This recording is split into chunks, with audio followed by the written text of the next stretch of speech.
ఎన్టీఆర్ గారు చావుకి చంద్రబాబే ప్రధాన కారణం.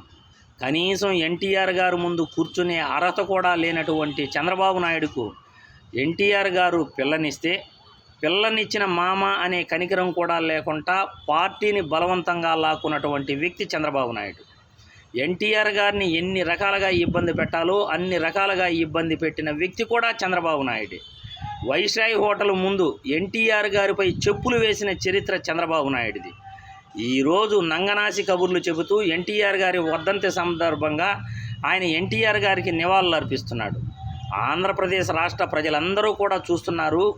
ఎన్టీఆర్ గారి చావుకి ప్రధాన కారణం చంద్రబాబే. ఎన్టీఆర్ గారు చనిపోక ముందు ఆయన బ్యాంక్ అకౌంట్లు సీజ్ చేసి ఎన్టీఆర్ గారు మనస్తాపానికి గురైనటువంటి సందర్భం కూడా రాష్ట్ర ప్రజలందరికీ తెలుసు.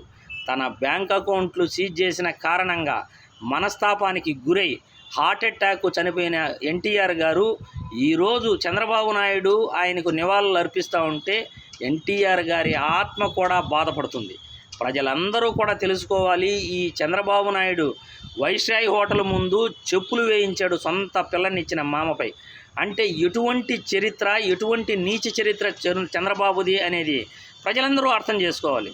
ఆ రోజు పిల్లనిచ్చిన మామ చేత పార్టీని బలవంతంగా లాక్కుని మామను ఎన్ని రకాలుగా ఇబ్బంది పెట్టాలనో అన్ని రకాలుగా ఇబ్బంది పెట్టి ఈరోజు వర్ధంతి రోజు ఎన్టీఆర్ గారికి నివాళులు అర్పిస్తున్నాడు. ఎన్టీఆర్ గారి ఫోటో పెట్టుకుని ఆయన సభల్లో సమావేశాల్లో మాట్లాడుతున్నాడు అంటే ఈ చంద్రబాబుని ఏమనాలి?